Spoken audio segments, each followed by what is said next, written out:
contra o Paulo Marçal. O que aconteceu com o Marçal? Até setembro de 22, ele enfiava pancada em mim. A diferença do Lula para o Bolsonaro é um dedinho. Eu já conheço o cara de... A denúncia que surgiu agora na manhã dessa sexta-feira, dia 11 de outubro, é avassaladora. É bomba em cima de bomba e uma direita que não se entende. Uma direita, os reaças, os reacionários de plantão estão enlouquecidos. Pancada para lá, pancada para cá. E eu vou trazer para você agora notícias exclusivas que surgiram na manhã dessa sexta-feira e você vai ficar super bem informado. Então, para nesse vídeo, não sai por nada. Você quer saber, quer ficar por dentro de tudo que está acontecendo no Brasil, em Brasília, São Paulo. Enfim, tem novidades sobre a eleição de São Paulo. Tem acusações graves também em relação às eleições de São Paulo, a Pablo Marçal, que pode, inclusive, ir para o Chilindró. Eu vou te atualizar a partir de agora. Então cola aqui comigo. Se puder dar aquela moral, mete aquele dedo no like, que eu vou trazer informações relevantes para que você fique aí por dentro de tudo que está acontecendo no nosso país. Vamos seguir um pouquinho mais com essa entrevista do Bolsonaro, onde Bolsonaro fala muito do Silas Malafaia, fala muito das questões lá com o Pablo Marçal. E aí depois a gente volta aqui para eu te trazer novas informações. Achando que ele é um puro que apareceu no mercado, como apareceu a virgem do lábio de mel. Tamo junto?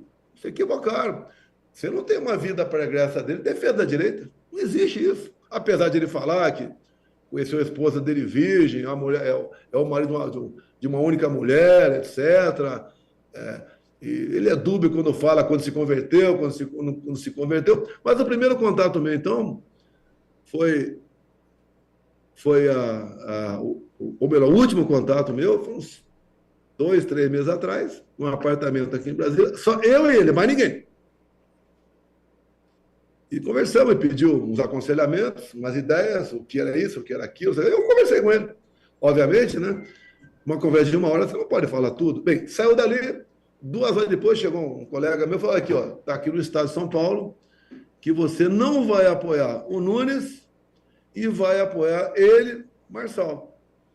Quando o estado de São Paulo publica uma nota dessa, rapidamente se explode, né? O Brasil todo. Então a ideia que chegou para o Brasil todo, que eu estava com o Pablo Marçal, estaria com o Pablo Marçal como nosso candidato, e não o Nunes, apesar de eu ter indicado o vice, mas Araújo. A partir desse momento, perdeu sua oportunidade de qualquer diálogo. E ele, com isso, como ele mesmo diz, né? Ele é o cara de pedir desculpa. Fala, depois pede desculpa, mas já fez. Então, isso levou parte da direita, a direita mais jovem, a direita mais apaixonada para ele. E quem, porventura, falasse contra ele qualquer coisa, estaria falando contra o Bolsonaro. Então, começou assim essa história. O Silas Malafaia. Aqui você percebe que Bolsonaro tenta tirar a pecha de que apoiou, ou que iria apoiar, ou que teria não saído da moita, como dizem alguns jornalistas, em relação a Ricardo Nunes e Pablo Marçal. A verdade, gente, é que o Bolsonaro, no fundo, ele é esperto, né? É um beato salu, alucinado, mas é esperto. O que ele fez? Não tem escrúpulo também, na minha opinião. O cara ficou em cima do muro porque não sabia direito quem ia para o segundo turno com o Boulos. Ele esperou para ver. Agora ele vai entrar na campanha do Nunes. É óbvio. Se fosse o Marçal, tenho certeza que ele ia entrar. Em momento nenhum, ele atacou o Marçal durante a campanha. Ameaçou. Ele só foi fazer uma declaração mais contundente naquela situação absurda onde o Marçal apresenta um laudo falso sobre uma internação que não existiu do Guilherme Boulos. Aí o caldo entornou, ele se manifestou de forma mais veemente, com mais força em relação a isso. Tirando isso, meu amigo, ele simplesmente ficou na moita, ele não saiu da moita. Né? Não obrou, como diz o pessoal da roça, e nem saiu da moita. Não trepou e não saiu de cima, ele ficou ali para ver quem ia. Isso tá claro, isso aí com certeza você já percebeu isso. Vamos seguir aqui para uma outra notícia que eu vou trazer para você, que tem muita coisa, tá? Tem muita coisa para a gente analisar. que tá querendo votar no Boulos por causa da sacanagem que o Bolsonaro fez comigo. Não faça isso. Não faça isso. Eu jamais votarei em Boulos. O Boulos, na minha visão, antes de entrar na disputa, venceria essa eleição. Agora eu tenho certeza que ele vence. Eu não indo para lado nenhum e liberando o eleitorado, que é o que eu acho que é justo, 45% dos meus votos, certamente o Lula vai com humildade tomar de volta. Quero aqui ter a oportunidade, inclusive, de dialogar com as pessoas que estão nos ouvindo e votaram no Pablo Marçal. E o compromisso que eu assumo com esses eleitores, inclusive, são compromissos de pautas. Uma delas, inclusive, é o tema dos esportes nas escolas, que ele chamou de escola olímpica. Mas eu duvido que eles tenham humildade para reconhecer a merda que eles fizeram.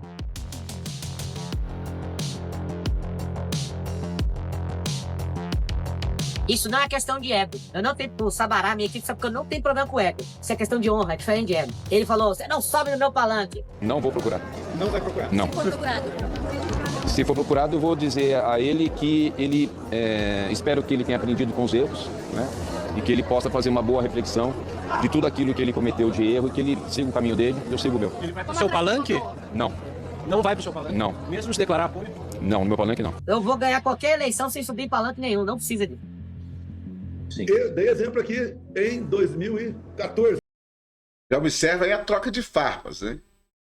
Quem vai ser beneficiado? Gente, pode ser que o Boulos se dê bem com essa história, tá? Essa briga interessa ao Boulos. Tem que ficar atento nisso.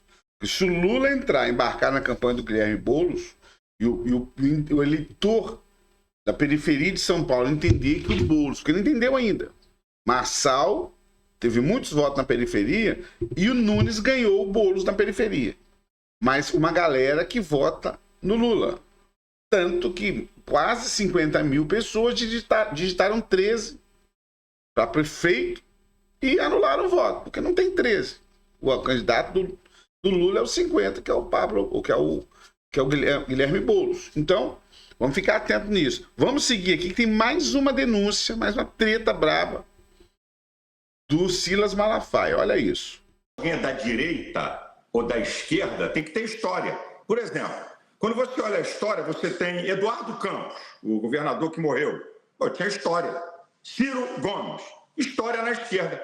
Quem é Pablo Marçal? Ele aparece em 2022, some, aparece em 2024. Então, não tem divisão. Ele é um oportunista que apareceu, não tem história nenhuma na direita. Que camarada é esse da direita que um dia depois de perder diz que a metade dos eleitores dele vão votar em Boulos? Ele não é dono do voto desse pessoal e a pesquisa aí do Datafolha mostrou isso. Então, não é uma questão de divisão da direita. Eu acho que quem é legítimo, que tem história na direita, tem o direito de se candidatar, de vir a público se manifestar. Eu sempre vejo que toda unanimidade é burra. Então, se tem alguém na esquerda que não está com Lula, mas tem uma história na esquerda, é um direito. Se tem alguém na direita que não tem nenhum vínculo com Bolsonaro, mas tem uma história, é um direito. Eu acho que, no fundo, a direita, ela venceu. E quero dizer aqui, a direita vai estar toda unida agora no segundo turno contra a esquerda, não tenha dúvida nenhuma. O balanço é positivo para a direita, vocês mesmos têm comentado, têm análises aí, que a eleição já passou, então análises são verdadeiras. A direita teve proveito e saiu ganhando. Aí a gente observa aí que o Malafaia também ele faz um paralelo, como se não existissem políticos, e sim apenas dois lados, direita e esquerda. Não existe um candidato melhor ou pior, um candidato que vai atender as demandas de um coletivo, né? Não importa se de direita ou esquerda, porque quem ganha não governa para um lado, para a direita, ou para quem pensa um pouco mais com a ideologia da esquerda. Ele tenta fazer uma divisão. É isso que está acontecendo no Brasil e a gente precisa ficar atento. Uma divisão que vem sendo imposta, né? Se você é evangélico, se você tem ideias conservadoras, você só pode votar na direita, né? E ele coloca aqui como se o Bolsonaro fosse o dono da direita. Na verdade, o Bolsonaro nem é de direita, ele é de extrema direita, extremíssima, está lá na ponta. Vira loucura. E essa loucura ela interessa a quem? Interessa a esses manipuladores. Silas Malafaia, o próprio Pablo Marçal. Né? Agora tem uma turma aí que não me parece ser tão lá do lado de extremo da direita, é um caso do próprio Ricardo Nunes. É um caso, apesar da parceria com o Bolsonaro, não me parece que o Tarcísio de Freitas embarca nessa onda de extremismo. Apesar de tomar atitudes quase que extremas em relação à segurança e tudo, mas ainda o discurso não é tão radical assim. Agora, querer dividir e achar que o eleitor só pode votar de um lado ou de outro, isso é uma utopia, isso é uma loucura, isso é uma imposição absurda para o eleitor. Tanto que, como eu falei agora há pouco, a periferia de São Paulo não enxergou que o Boulos é o candidato do Lula e votou majoritariamente, claro, com algumas exceções, no Ricardo Nunes. Teve muitos eleitores também do Pablo Marçal lá na periferia de São Paulo. Um voto que historicamente seria do Lula da direita, da esquerda.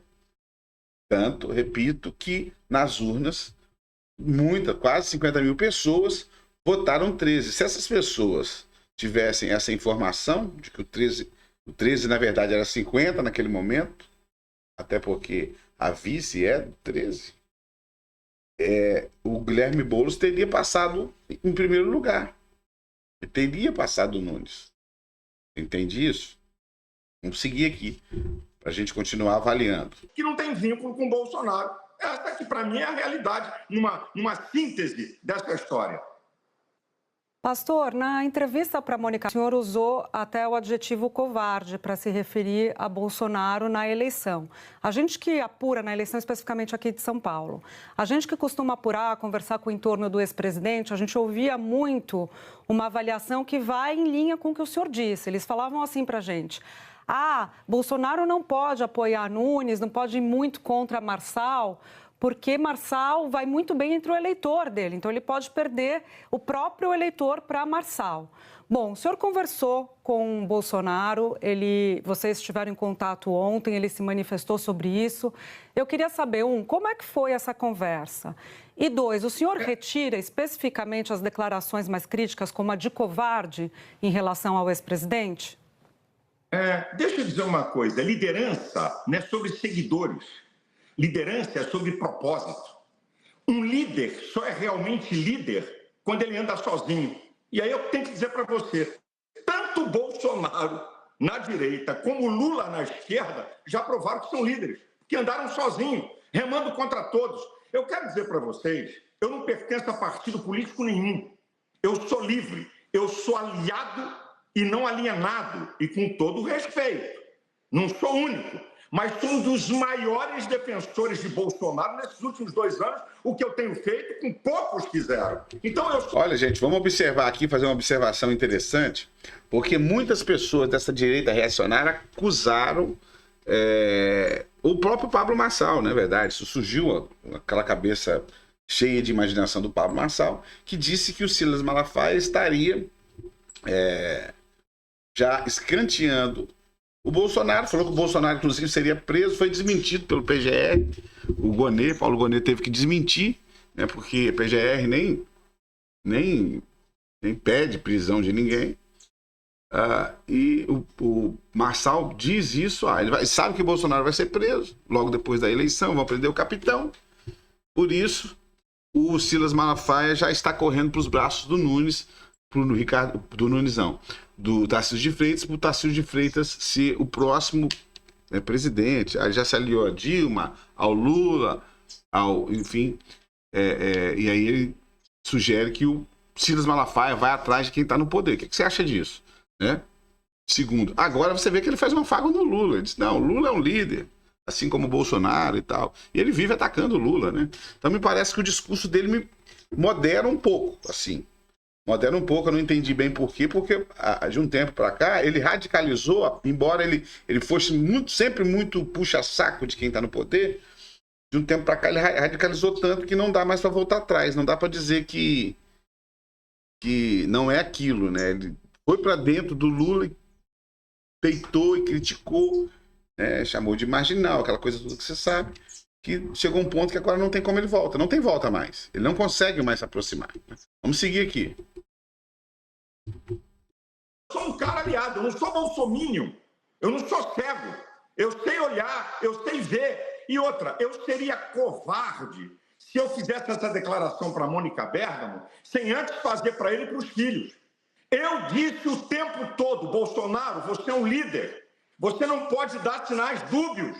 O povo está em dúvida. Você é o maior líder da direita. Eu questiono ele. Você está fazendo um papel de covarde omisso nesse ponto. Falei para os filhos dele. Agora, o outro lado da entrevista que ninguém gosta de mostrar, porque as pessoas gostam daquilo que eles chamam de negativo, eu disse, Bolsonaro é o maior líder da direita. É um fenômeno. Continuo apoiando ele. Não é por causa de um erro que ele compromete a sua história. Então, para mim, é minha visão. Eu acho que ele tinha que ser incisivo. Ele tinha que dizer, meu candidato é o Nunes. Acabou o papo. Pau que venha de redes sociais. Eu tomei cacete. Mas o Silas sabe muito bem que o Bolsonaro não disse nada, não se posicionou, não foi incisivo no apoio ao Ricardo Nunes, porque Bolsonaro não saiu da moita. Ele queria ver o que ia acontecer. Se ele apoia o Nunes e o Nunes não vai para o segundo turno, que era a tendência, inclusive, o Nunes só foi beneficiado pelo pouco caráter do Marçal, que fez aquele laudo, ou que não sei se fez, né? Alguns dizem que sim, mas que aquele laudo que comprovadamente era falso, que ele expôs, isso é fato, não sei se ele criou, mas ele expôs um laudo falso, isso é crime. Isso veio à tona e tirou a possibilidade dele ir para o segundo turno. Mas Bolsonaro estava esperando o fritar dos ovos. O que ia acontecer? Quem ia passar? Ia apoiar quem fosse passar contra o Boulos. Isso é um fato.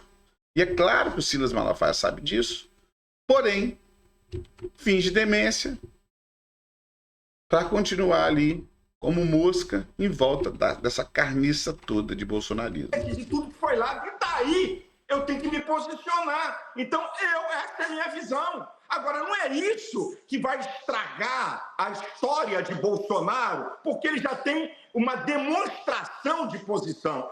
Eu falo direto com o Bolsonaro. Lógico, ele é um ser humano, ficou indignado comigo.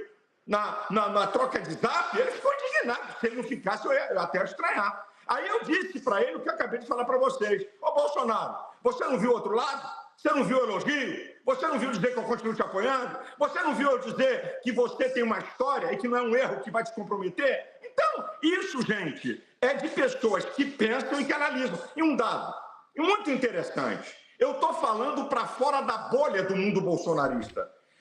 Pessoal, olha, você observa aqui um cara que não é mais pastor, né? Teve um outro concorrente dele, pastor aí também, pseudo-pastor, que se refere ao Malafaia como ex-pastor. Eu não vejo nenhuma publicação do Marçal relacionada à religião. Então, assim, não é pastor, mas ainda lidera a igreja, né? Vai em cima de púlpitos, prega o evangelho. É isso. É isso que se transformou essa direita reacionária. É uma liderança, lidera um grupo de pessoas, religiosas ou não, né? Enfim, no caso do Malafaia, ele exerce uma influência muito grande no meio evangélico. Tem uma igreja com uma série de núcleos, série de filiais, digamos assim, e tem uma galera que segue ele, que confia cegamente do cara, tanto que eles vão lá e todo mês deixa 10% para ele lá. É isso. Beijo no seu coração. Quando tiver mais notícia, eu volto aqui.